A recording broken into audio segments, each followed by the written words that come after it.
Bonsoir, bonsoir. Ce soir, j'essaie un nouveau système de micro. Donc, sitôt que je vois une personne se brancher, je vais lui demander si le son sort quand même bien. Je sais pas, c'est vraiment nouveau.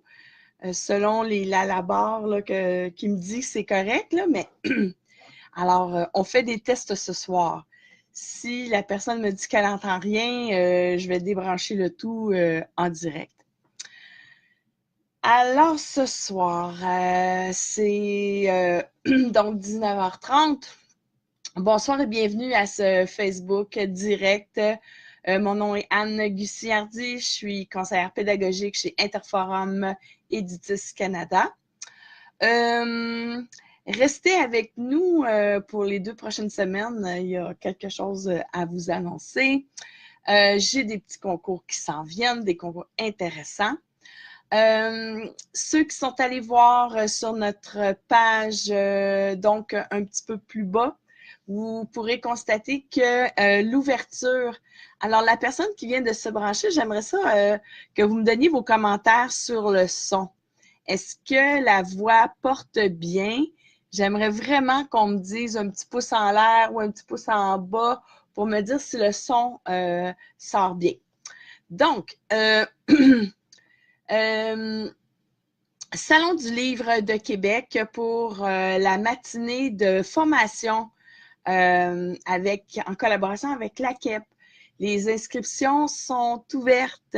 Vous allez juste un petit peu plus bas, une fois le Facebook terminé, vous avez le lien pour aller vous inscrire en ligne. Il y a des places limitées et ça donne évidemment à une formation, à une conférence avec Joanie.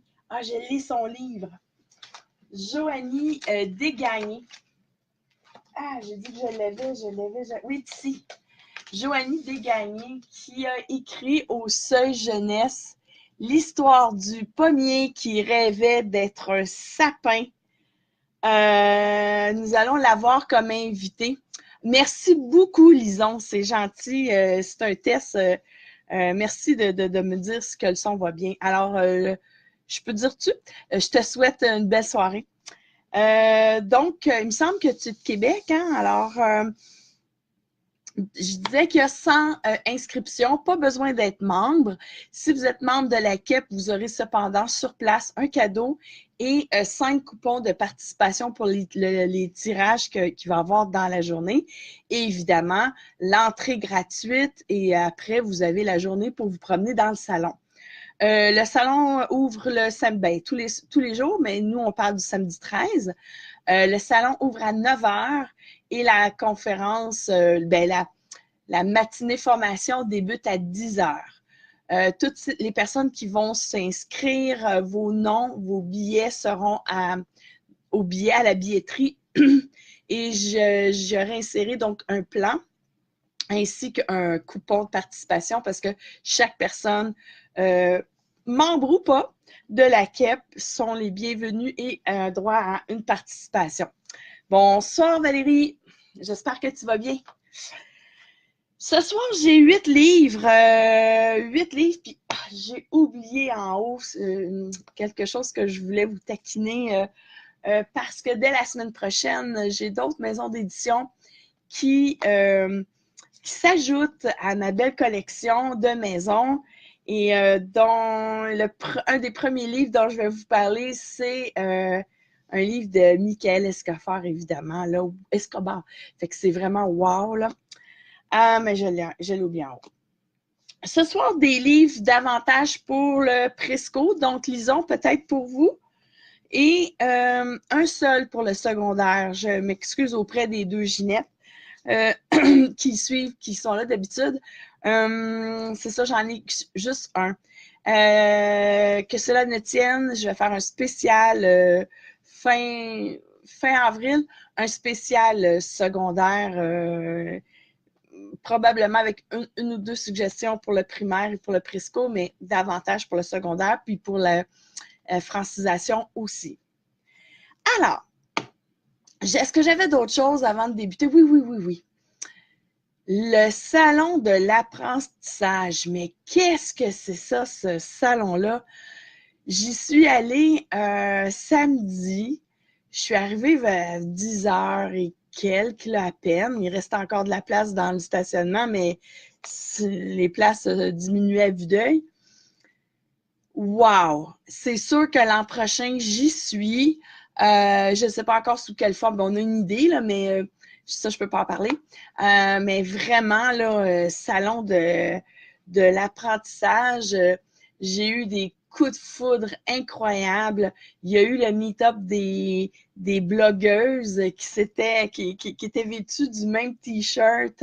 Donc, elles étaient identifiables au loin. Puis quand tu t'approches, puis qu'il y en a qui font « Ah, madame Anne! » C'est aussi le fun que quand je fais comme « Wow, madame Valérie! » Il y en a que je connaissais pas. Donc là, je me suis sur Instagram abonnée à leur chaîne. Et encore une fois, au nom de tous les enseignants du Québec, merci de prendre du temps pour raconter la journée, échanger sur leur pratiques pédagogiques, leurs trouvailles. C'est sûr qu'ils ne présentent pas des livres encore d'Interforum, mais ça s'en vient. Alors, ce soir, je vous avais présenté, je crois, en janvier, c'est quoi un microbe? C'est un beau petit documentaire vraiment, vraiment chouette. Et là, j'avais envie de vous montrer c'est quoi une étoile. Donc, c'est un petit livre pop-up. Sur chaque page, il y a des questions. La façon de l'utiliser, c'est davantage, on pose la question aux enfants, on les laisse réfléchir, puis ensuite, on ouvre les pages et il y a l'explication.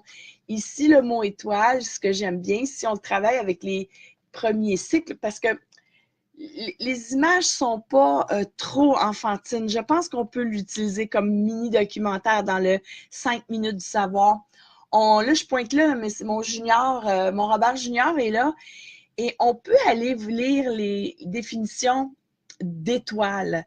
Alors, j'y suis allée tantôt. Donc, c'est sûr qu'on a, première définition, l'astre, hein, donc l'astre lumineux qu'on voit la nuit et tout. Il y a aussi une étoile, c'est une forme géographique.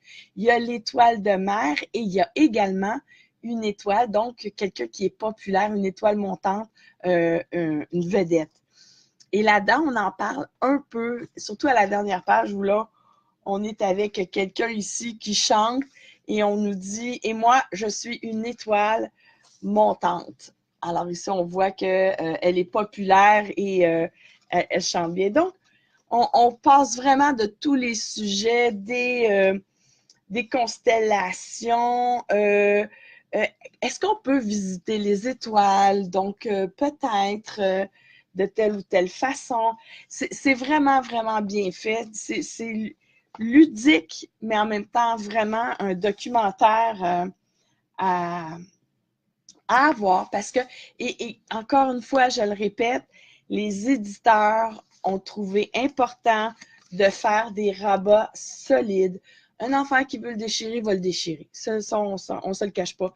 Mais quelqu'un qui est un peu plus, avec une dextérité un petit peu moins fine, qui a un petit peu plus de difficultés, on les prépare comme ça et c'est plus facile d'ouvrir le tout, vous voyez, c'est comme ça. Et s'il accroche, je ne sais pas si on l'entend bien, mais c'est vraiment fort comme carton et il ne faut pas avoir peur. De ça, c'est le fun.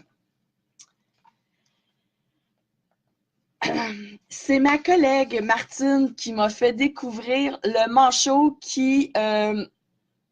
oui, Isabelle, bonsoir en passant. Qui m'a fait découvrir le manchot qui en avait marre, et en rouge c'est marqué, d'être pris pour un pingouin. Alors, il se lève, il est de bonne humeur, il s'en va se promener, puis on lui dit « Bonjour, monsieur le pingouin ». Et là, il pique une colère, là, il fait comme « Non, non, non ». Et ah oui, j'avais mis un petit post-it parce que on peut faire un peu d'inférence. Parce qu'ici, il marque il voulait aller manger quelque chose. Il disait que ça parlait de poisson et qu'il en avait l'eau au bec, l'eau à la bouche. On fait un jeu de mots avec ça. Et quand il va au restaurant, donc, on le salue, puis on lui dit « Monsieur le pingouin ». Alors, il fait « Non, ça suffit ». Il se rend à la Gazette et il demande à Madame Cachalot de faire un article sur le fait que arrêtons de toujours se tromper. Et son article fait fureur parce qu'il va passer et là, il y a un dromadaire qui va dire « Moi aussi, j'en ai assez qu'on me prenne pour un chameau ». C'est quoi la différence entre les deux? Le tari qui en a assez qu'on la prenne pour un phoque. C'est quoi la différence? Le hibou qu'on le prend pour la chouette. Là, je vais lire le mot. C'est un bonobo qu'on prenait pour un chimpanzé, un jaguar pour un léopard, un alligator pour un crocodile, une couleuvre que l'on prenait pour une vipère, une guêpe qu'on prend pour une abeille. Alors, tous ces animaux-là sont allés voir M. Manchot en lui disant merci de mettre notre problème. Oui, Isabelle, est-ce que tu le connaissais celui-là? Pour vrai, c'est une découverte. Comme ma collègue disait, coudonc, il est passé dans la craque du sofa? Je pense que oui, parce que c'est quand même un livre de 2017 et je ne l'avais pas vu. Donc, c'est quoi la différence et surtout comment les distinguer? Et si on veut faire une communication orale, ben, on peut sortir nos documentaires, on peut sortir notre dictionnaire, on demande aux élèves de se choisir une paire d'animaux que l'on confond et on explique, soit sous forme de kiosque. Alors, ici, on a les pingouins versus les manchots, puis ça peut devenir un projet. Il y en a des profs capotés, hein? Alors, ça peut devenir un projet TIC, un projet art plastique, et chaque élève ou l'équipe d'élèves vont prendre deux animaux que l'on confond rapidement, souvent, fréquemment. Puis là, ben, on va enfin connaître les distinctions, les différences, puis arrêtons de prendre, s'il vous plaît, un manchot pour un pingouin. C'est vraiment bon. Je l'adore. Je l'ai lu 2 fois rapidement. Ensuite, je l'ai lu un peu plus relax en disant qu'est-ce qu'on peut faire. Puis, donc, vous avez bien compris que je ne l'ai pas encore testé en classe, mais je vais vous en reparler avec une piste d'exploitation vraiment complète et concrète avec laquelle vous allez pouvoir travailler. Donnez-moi là l'été, parce que là, on est dans le gros boom, là, mais donnez-moi l'été, puis je vous en reparle avec vraiment une belle piste d'exploitation. Ben, c'est correct. Puis Isabelle, ça me fait juste dire, demain matin, tu vas avoir une feuille qui va apparaître sur la page Facebook et tu as toutes les coordonnées du livre avec le petit code barre pour le mettre en banque. Et quand tu t'en vas en librairie, ils ont juste à le scanner. Il y en a suffisamment de ça, il n'y a pas de problème. Là, je voulais, donc ici, puis qu'une collage, j'avais quand même un ordre dans mes affaires. Ouais, ici. Alors, Arthur et les gens pressés. Arthur, pauvre petit pit, il se lève, lui, il aime ça, prendre son temps. Alors, il se lève tous les matins en espérant être capable de manger son bol de céréales tranquillement.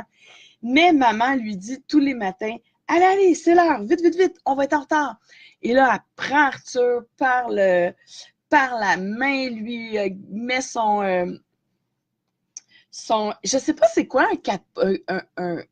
un cat-out sur iPad. Isabelle, il va falloir qu'on se rencontre pour que tu m'expliques qu'est-ce que c'est. Donc, maman le prend et tout ça, elle le met en voiture, il arrive à l'école, il monte au-dessus de la glissade, il n'a pas le temps de glisser, que l'enseignant lui dit « Allez, allez, pressé, pressé, c'est l'heure de rentrer. » Là, il est à son bureau, là, il prend son livre, il a juste le temps de rentrer dans son livre que le prof lui dit « Allez, allez, finissez, vite, vite, vite, on passe au calcul. » Ah, c'est l'heure du dîner, il est en train de déguster son son hamburger, parce que oui, il mange un hamburger dans cette école-là. Et tout de suite, la responsable du service lui dit « Allez, allez, parfait, parfait, vous pouvez aller dehors, allez-y, vite, vite, vite, vite. » Et là, le soir, le papa s'en vient. « Allez, allez, vite, vite, vite, Arthur, presse-toi. Je suis affreusement mal garé. On se dépêche. » Et le lendemain matin, ça recommence. Sauf que ce matin-là, maman dit les mêmes paroles, elle prend le manteau et la boîte à lunch, mais laisse Arthur à la maison. Puis là, il fait comme « Oh, c'est tranquille, mais c'est bien, je peux enfin déjeuner tout seul. » Ensuite, il descend pour la première fois les escaliers de son bloc appartement et il s'aperçoit qu'il y a des gens autour. Il s'aperçoit qu'il reste dans un bel endroit. Et il se promène dans le parc comme ça. Il se promène tranquillement. Ouh, je suis tout croche, hein? Et il s'aperçoit que finalement, c'est beau. Il y a des couleurs qui l'entourent qu'il n'a jamais le temps de voir. Et il arrive à l'école, tout le monde est comme « Wow! » Et l'enseignant lui dit « Je le savais qu'il était capable de venir à l'école tout seul. » Et le fait qu'il ait pris son temps, mais fait en sorte que même l'enseignant va baisser le rythme, va baisser tout ça, puis il dit « Allez, on y va tranquillement, mais on doit y aller. » Je trouvais que c'est une belle histoire sur la conscientisation du temps. Est-ce que, tu sais, bon, avec les petits, c'est peut-être moins encore concret, ils en sont peut-être conscients, mais je vous dirais qu'à partir de la 3e, 4e année, ceux de 6e, là, dont les parents ont un calendrier affiché sur, je sais, on l'a vécu, 3 enfants, affiché sur le frigidaire, qui est où, puis quand, puis qui va chercher qui, puis les lunchs, c'est quoi, puis est-ce qu'on peut élaguer, est-ce qu'on est heureux dans ce rythme-là? Est-ce qu'on peut faire la patate de temps en temps? Je trouvais que c'était un bel album pour justement parler de... Et si l'enfant a une belle relation avec son parent, ben il pourrait rapporter ça à la maison en disant... Et pour une fois, c'est l'enfant qui pourrait dire, on prête le livre et on pourrait dire, tu sais, maman, papa, j'ai quelque chose à vous faire lire. Ça serait drôle. Du temps qui passe, je vous amène vers la grosse colère. Moi, j'ai rencontré ce petit ourson-là dans le livre Le Presque Noël. C'était un coup de foudre pour ce livre-là. Le Presque Noël, donc, c'est lui qui est attendez, c'est dans le bois du coin Gély. C'est l'endroit où se passent les histoires. Puis là, ben, tout le monde, oui, peut-être une exploitation. OK, le chaos, OK.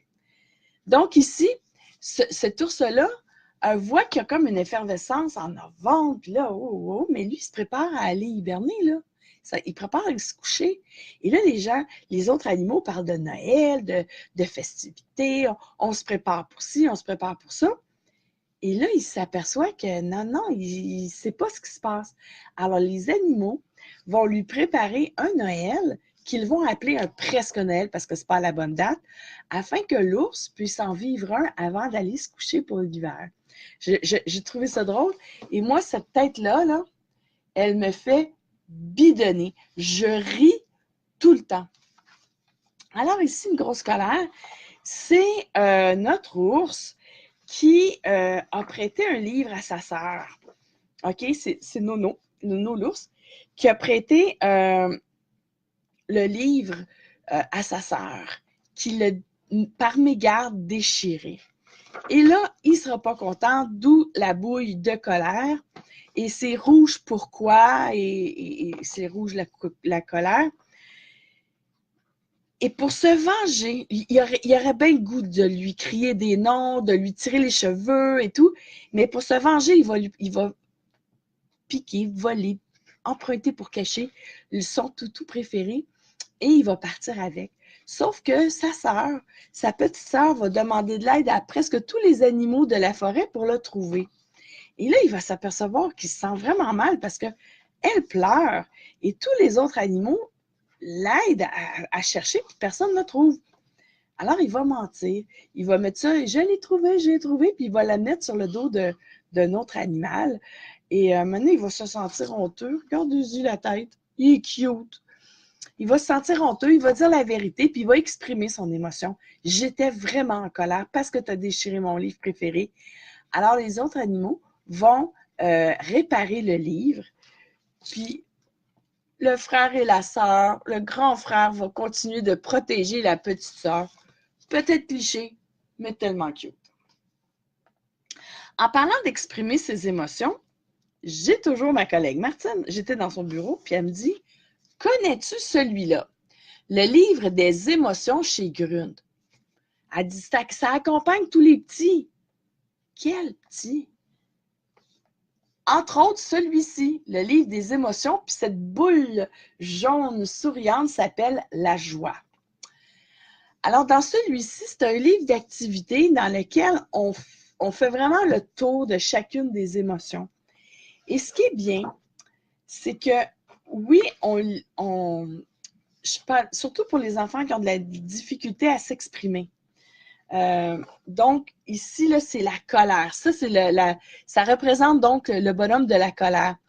Et ce bonhomme-là lui propose, donc, à Simone, de se laisser sortir sa colère et de dire plein de bêtises à son ami. Et c'est ce qu'elle va faire. Alors, la boule de colère, elle est contente. Sauf qu'il ne faut pas faire ça. Parce que vite, là, on a des exercices de respiration. On a toujours un petit conseil qui accompagne l'émotion. Alors, pour la colère, on respire profondément. Ensuite, pour la panique, pour la peur, on peut rire. Pour l'anxiété, OK, qu'est-ce que la joie? Bien, qu'est-ce qu'être fier? Qu'est-ce qu'être heureux? Alors, exprime-toi. Essaie de trouver tous les soirs avec tes parents quelque chose que tu as été fier aujourd'hui. Alors, ça peut être un exercice d'écriture, ça peut être un exercice de communication orale. Bonsoir, Catherine. Ça peut être aussi, comme je vous disais, un petit exercice d'écriture sur qu'est-ce qui t'a rendu heureux aujourd'hui, qu'est-ce qui t'a rendu fier aujourd'hui, est-ce que tu as été jaloux? Et si tu as eu une petite jalousie, comment tu as fait pour t'en départir? Ici, on nous dit, pour chasser la jalousie, pense à quelque chose de chouette dans ta vie. Ben, peut-être que ça va remettre les choses en perspective. La peine, qu'est-ce que c'est la grosse peine? Et ce que j'aime, c'est que la petite boule de joie, elle est ici dans la dernière page. On la voit en haut. Et là, ça nous amène à, ici, on va suivre la joie avec, comment s'appelle-t-il déjà? On est avec Victor qui s'en va faire du ski avec son père et son ami. Et ça le rend vraiment heureux. Son cœur est bondé de joie. Puis à chaque fois, la petite joie, elle est là, à côté de lui. C'est toujours pour nous montrer qu'il va bien, il se sent bien. À un moment donné, ici, le petit bonhomme qui représente la tristesse est là. Et Victor fait « Non, viens, on va faire autre chose, on va se divertir. » Et on voit que la petite joie avec, elle tient la main de la tristesse. C'est vraiment bien imagé. Je suis contente de vous présenter des livres que je ne connaissais pas du tout. C'est vraiment une nouveauté pour moi. On va travailler la peur, la colère, la jalousie, la joie, la timidité, la fierté, puis la tristesse. Je vais me trouver une classe pour aller jaser de ces émotions-là. Puis est-ce que c'est facile? Est-ce que c'est facile d'exprimer quelque chose de positif? Est-ce que c'est plus facile d'exprimer quelque chose de négatif? Puis je suis certaine que les petits sont capables de donner des réponses spontanées à ce genre de questions. Pour le secondaire, pour l'alphabétisation, ou pas l'alphabétisation, mais pour la francisation, pour les classes de décrocheurs aussi, Pour les classes, ben, dans ma commission scolaire, ça s'appelait soutien émotif. Donc, pour les plus vieux, entre 15 et 21 ans, tu sais, on a de la difficulté à trouver des lectures faciles à lire, mais qui ont des thèmes qui les touchent davantage. Tu sais, c'est pas des histoires trop infantilisantes, là. Alors, il y a quelqu'un dans la maison, vous le savez, si vous me suivez souvent, vous savez que la maison d'édition Syros, c'est juste du wow. OK? Moi, je la connais depuis 4 ans parce que je fête mes 4 ans de plus enseigner. Mais j'ai jamais été autant dans le bain de l'enseignement. En tout cas, je pense, là. Et alors ici, on est dans un suspense. On est avec la collection Souris Noire. Je vais essayer de bien vous montrer. On est dans la collection, donc, Souris Noire. C'est un suspense. J'ai pas trouvé l'âge du personnage principal, mais j'imagine qu'il doit avoir 16 ans et plus parce qu'il doit garder ses frères et sœurs qui sont beaucoup plus jeunes, 2 nuits par semaine. Parce que maman, elle est médecin, mais urgentologue de nuit. Elle a accepté ces 2 nuits-là parce que le papa est décédé, puis lui, il haït ça. Des phrases ton père est parti, il est rendu au ciel, sa disparition. Lui, il fait comme non, il est mort. Utilisons les bons mots. Ça, c'est pas le côté décès, mais plus le côté on utilise les bons mots. Et donc, il va prendre soin de ses frères et sœurs de façon très consciente du fait que sa mère se sacrifie pendant X temps pour garder la maison familiale et tout. Et un soir, il y a une petite fille sa sœur est toujours en train de dire « J'ai peur, il y a quelqu'un, j'ai peur, quelqu'un. » Sauf que un soir, je vous raconte rien, je vous dévoile rien d'autre que le début. Et la première de couverture, si on veut faire les stratégies de lecture, on commence par qu'est-ce que ça peut nous amener, cette histoire-ci, avec l'illustration de départ. Puis effectivement, la fenêtre est cassée. C'est pas de la peinture rouge, on dirait vraiment du sang. Et il y a des adultes qui vont tomber face à face avec les 3 enfants. Ça va les amener dans une... J'adore ça. C'est un petit roman, un petit format, 104 pages de bonheur, de suspense, de mots faciles, de lecture à voix haute, de lecture accompagnée. Je le mets au secondaire pour le côté adaptation scolaire. Secondaire 1, ça peut être un très bon livre pour faire des cercles de lecture. Ici, on a la chance d'avoir une classe de lecteurs, lectrices en 6e année, 5e année. Les thèmes abordés là-dedans sont pas choquants. Là, fait qu'on peut lecteur averti, il n'y a pas de problème. Syros, juste du wow.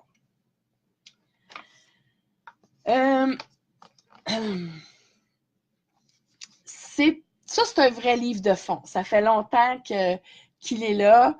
Alors, Hurrah pour Amanda et son crocodile. C'est vraiment de toutes petites histoires. Ça en est une grande, mais ce sont vraiment de toutes petites histoires sur les surprises ou le champ lexical surprise, surprenant.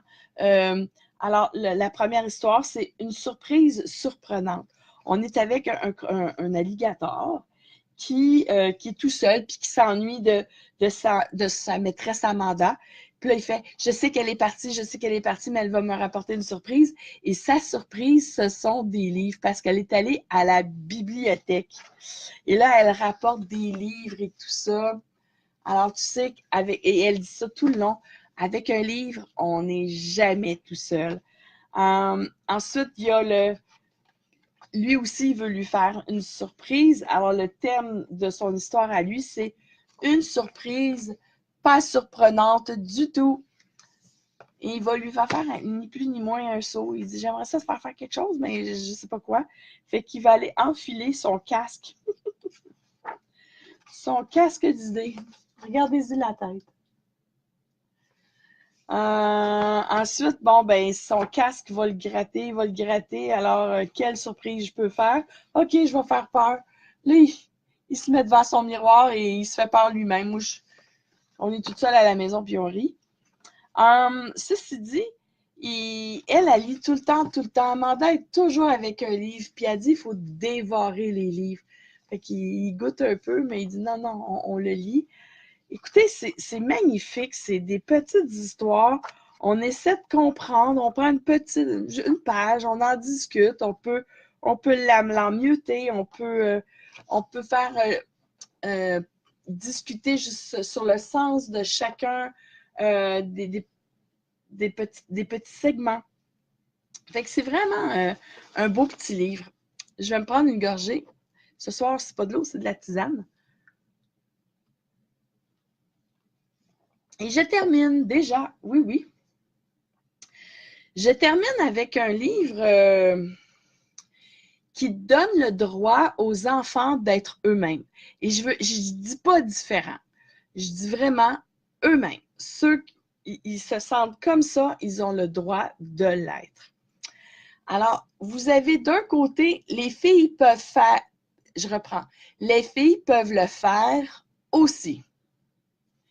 Et de l'autre côté, les garçons peuvent le faire aussi. Et tout ce qui est cliché est là-dedans.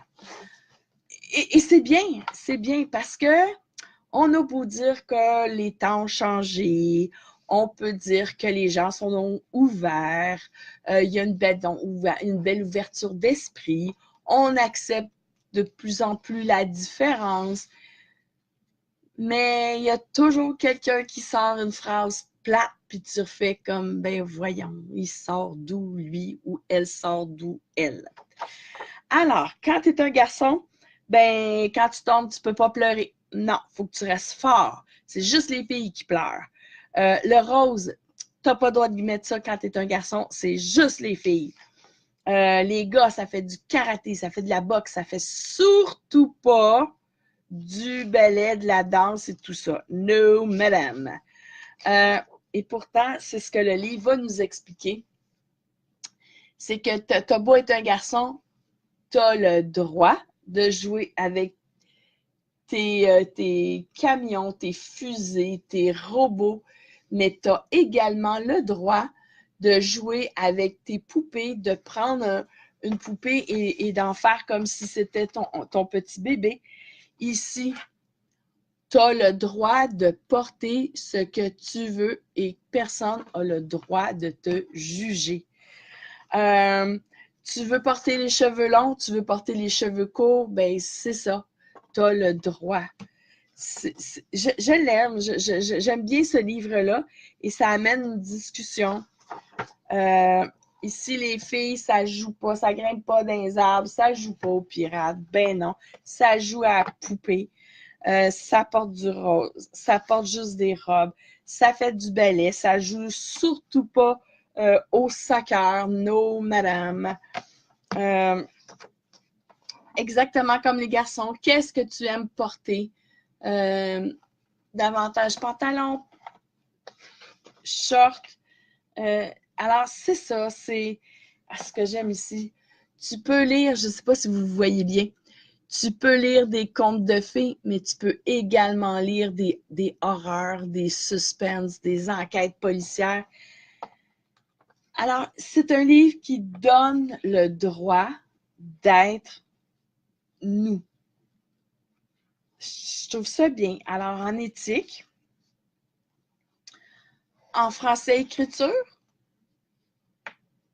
il y a moyen de faire discuter la classe autour de l'image, autour des préjugés. Je ne sais pas c'est pour quelle année, je pense, puis ça je le dis souvent et je le répéterai tout le temps, je crois. C'est dépendamment de votre caractère à vous, votre facilité à partager ce genre de thème avec vos élèves. Si la classe est prête à partager sur ce genre de thème, je pense que c'est un livre qui peut faire réfléchir. Puis il y a de plus en plus d'écoles qui acceptent les parents dans l'école, dans les classes. Ben, ça peut être aussi un beau livre pour faire discuter à la maison. Éducation à la vie. Oui, Isabelle, tu as raison. Ça peut devenir un livre qui accompagne, on ne sait jamais, hein, c'est touché. Puis il y a des enseignants qui n'aiment pas parler de l'éducation à la sexualité. Ça peut devenir effectivement un livre. Je vais aller lire sur la progression, puis je vais aller essayer de l'attacher à quelque chose de très précis. Merci pour la piste, Isabelle. J'aime quand vous me pistez comme ça, vous me donnez des commentaires, ça me fait réfléchir. Je prends des notes, puis j'oriente aussi mes recherches, puis les pistes d'exploitation. Alors, c'est terminé. Je répète que j'ai vraiment trippé au salon de l'apprentissage à Place Bonaventure la semaine passée. Vraiment, j'ai vraiment, vraiment trippé. C'est sûr que l'an prochain, j'y suis, les 2 jours. Ensuite, pour le Salon du livre de Québec, les billets sont maintenant disponibles. Donc, la période d'inscription est ouverte. Juste un peu plus bas du vidéo, vous allez avoir le lien pour aller s'inscrire. En fin de compte, c'est sur la page de la KEP, parce que c'est notre partenaire pour le salon. Ce n'est pas hein, pour les habitués là, de la KEP et de Madame Anne. Ce n'est pas le vendredi cette année. Suite aux évaluations que nous avons eues, je les ai toutes lues. Ça va être le samedi le 13 au Salon du livre de Québec. À partir de 9h dès l'ouverture, tous les billets, les entrées seront là. Épinglé, il y aura un coupon de participation pour le tirage et pour les tirages et un petit plan pour vous orienter vers le local. Mon invité d'honneur cette année, c'est Joanie Desgagnés, Histoire du pommier qui rêvait d'être un sapin. Je ne vous en parle pas tout de suite, je vais vous en parler après le salon. Le mercredi 10, on vous réserve quelque chose de surprenant, hein, pour parler de Amanda et son crocodile. On vous réserve quelque chose de surprenant. Si vous êtes au salon, venez faire un tour. J'ai pas encore le numéro du kiosque d'Interforum, mais vous allez avoir toutes les informations. Mais le mercredi, je ferai le Facebook en direct. C'est pour ça que je teste mon micro, parce que les sons ambiants vont être un peu plus masqués avec ce genre d'outils que ce que j'avais l'année passée. En tout cas, on essaie. Puis venez nous voir, puis il va y avoir un méga concours ce mercredi-là. J'en dis pas plus, sinon je vais me faire taper sur les doigts par notre responsable des communications. L'adjointe au com et la responsable des réseaux sociaux. Mais c'est vraiment, vraiment chouette et je lui parle demain. J'ai rendez-vous téléphonique avec elle demain sur son livre puis notre participation au salon. J'arrête. Je vous dis à la semaine prochaine, donc le 3. Ça sera la dernière avant le salon. Et la semaine prochaine, je vous parle de nos nouvelles maisons d'édition qui se joignent à nous à partir de la semaine prochaine. Et j'aurai un Michael Escoffier